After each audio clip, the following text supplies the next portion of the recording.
கிரிக்ஸிப் பார்த்து கொண்டிருக்கும் நேயர்கள் அனைவருக்கும் வணக்கம். இன்னைக்கான வீடியோ என்ன அப்படின்னா, இந்தியா விஸ் ஆஸ்திரேலியாவோட எம்சிஜி டெஸ்ட் நேத்து முடிவு அடைஞ்சதுக்கு அப்புறம் நிறைய பேருக்கு இருக்கிற ஒரு டவுட் வந்து என்ன அப்படின்னா, இப்போ இந்தியா குவாலிஃபை ஆகிறதுக்கு என்ன பண்ணணும் WDC ஃபைனலுக்கு, இல்ல ஆஸ்திரேலியா குவாலிஃபை ஆயிட்டாங்களா, அந்த இன்னொரு டீம் யாரு அப்படிங்கிற அந்த டவுட் தான் வந்து பாத்தீங்கன்னா பயங்கரமா இருக்கு. அதை பத்தி நம்ம தெளிவா எக்ஸ்பிளைன் பண்றது தான் இந்த ஒரு வீடியோ. ஃபர்ஸ்ட்லி வந்து South Africa one of the ஃபைனலிஸ்டா ஆல்ரெடி குவாலிஃபை ஆயிட்டு அங்க வெயிட் பண்ணிட்டு இருக்காங்க.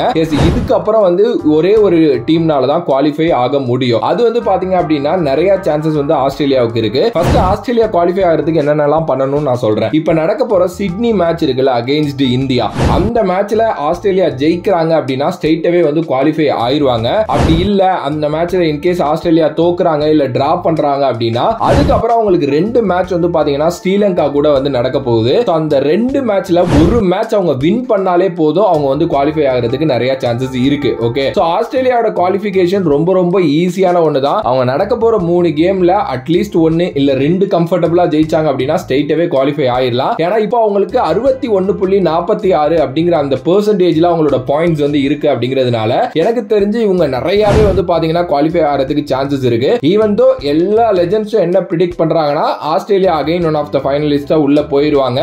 இப்போ அவங்க தான் வந்து பாத்தீங்கன்னா வேர்ல்டு டெஸ்ட் சாம்பியனா இருக்காங்க. அதை அவங்க திருப்பி ரீடைன் பண்றதுக்கு நிறைய சான்சஸ் இருக்கு அப்படிங்கிற மாதிரி சொல்லிட்டு இருக்காங்க. ஆஸ்திரேலியா மேபி இல்ல மே நாட் பி கூட இருக்கலாம். இப்போ நம்ம இந்தியாவுக்கு வருவோம். இந்தியா எப்படி குவாலிஃபை பண்ணணும் ப்ரோ, இந்தியாவுக்கு ஏதாவது சான்சஸ் இருக்கா அப்படின்னா கண்டிப்பா நிறையவே சான்சஸ் வந்து இந்தியா குவாலிஃபை ஆகிறதுக்கு இருக்கு. இப்போ அதுக்கு என்ன பண்ணணும் அப்படின்னா இந்தியாவோட கையில இருக்கிற அந்த சிட்னி டெஸ்ட்டை விட்டுறக்கூடாது. இந்தியா இந்த சிட்னி டெஸ்ட்டை ஜெயிக்கிறாங்க அப்படின்னா கொஞ்சம் கம்ஃபர்டபிளா அந்த சீட்ல உட்கார்ந்துருவாங்க. அதுக்கப்புறம் ஸ்ரீலங்கா கையில தான் இந்தியாவோட நிலைமை இருக்கு அப்படின்னே சொல்லலாம். ஏன்னா ஸ்ரீலங்கா இந்த ஆஸ்திரேலியாவோட 2 மேட்ச் விளையாட போறாங்கல்ல, அந்த 2 மேட்ச்ல இன்கேஸ் ஆஸ்திரேலியாவை 2-0 அப்படின்னு தோக்கடிக்கணும். அப்படி இல்ல அப்படின்னா 1-0, அதாவது 1 கண்டிப்பா ஸ்ரீலங்கா ஜெயிச்சுட்டு அவங்கள வந்து பாத்தீங்கன்னா டிரா பண்ண விட்டுறணும் ஒரு மேட்ச். அப்படி நடக்கணும். அதாவது ஆஸ்திரேலியாவுக்கு ஒரு வெற்றி அப்படிங்கறதே கிடைக்க கூடாது அப்படிங்கிற மாதிரி தான் ஸ்ரீலங்கா விளையாடணும். அப்படி விளையாண்டாங்க அப்படின்னா இந்தியா இந்த சிட்னி டெஸ்ட் வின் பண்ணி இருந்தாங்கன்னா ஸ்ட்ரைட்டாவே இந்தியா குவாலிஃபை ஆகிறதுக்கு நிறைய சான்சஸ் இருக்கு. ஃபர்ஸ்ட்லி எனக்கு தெரிஞ்சு இந்தியா இந்த சிட்னி டெஸ்ட் கூட ஜெயிச்சிருவாங்க. ஆனா ஆஸ்திரேலியா ஸ்ரீலங்காவுல போயிட்டு ஸ்ரீலங்காவை வின் பண்ண வைக்கிறதுங்கிறதெல்லாம் சாதாரண விஷயம் இல்ல. ஏன்னா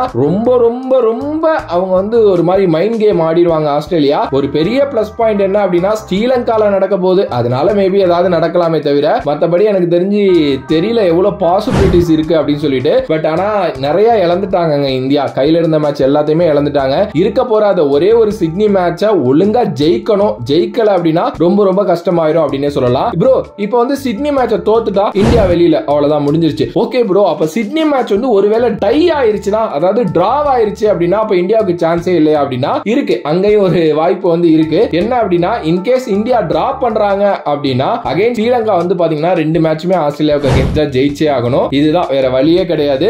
அதுக்கு அடுத்தபடியா ஸ்ரீலங்காவுக்கு ஏதாவது வாய்ப்பு இருக்கா ப்ரோ அப்படின்னா ஸ்ரீலங்காவுக்கும் ஒரு வாய்ப்பு இருக்கு. என்ன அப்படின்னா இந்தியா விஸ் ஆஸ்திரேலியா வந்து இந்த மேட்ச் நடக்குதுல, அது வந்து இன்கேஸ் டிராவ்ல முடியுதுன்னு வைங்க. ஓகே, டிராவ்ல முடியுது இல்ல ஆஸ்திரேலியா கொஞ்சம் தோக்குறாங்க, இந்த மாதிரி ஏதாவது நடக்குதுன்னு வைங்க. அதுக்கப்புறம் நடக்க போற அந்த 2 ஸ்ரீலங்கா மேட்சுமே ஸ்ரீலங்காவுக்கு ரொம்ப முக்கியமான மேட்ச் அமைஞ்சிரும். அது அவங்க ஜெயிச்சாங்க அப்படின்னா ஒரு சான்ஸ் இருக்கு. பட் ஆனா அது எப்படின்னா அவுட் ஆஃப் த சான்ஸ் அப்படிங்கிற மாதிரி தான் சொல்றாங்க. பிகாஸ் அது வந்து லைக் மேபி அப்படிங்கிற மாதிரி தான். சோ அதனால இந்தியா இல்ல ஆஸ்திரேலியா தான் போறதுக்கு நிறைய சான்சஸ் இருக்கு. இதுலயுமே ஆஸ்திரேலியா தான் வந்து பாத்தீங்கன்னா ஃப்ரண்ட் லைனரா இருக்காங்க இப்போதைக்கு அப்படிங்கிற மாதிரி வந்து சொல்லப்படுது. நம்ம வந்து ஒரு T20 கேம் மாதிரி ரொம்ப ஈஸியாலாம் சொல்ல முடியாது. இந்த பாயிண்ட் வச்சு இப்படி போயிடலாம், இந்த பாயிண்ட் வச்சு இப்படி போயிடலாம் அப்படின்னு சொல்லிட்டு.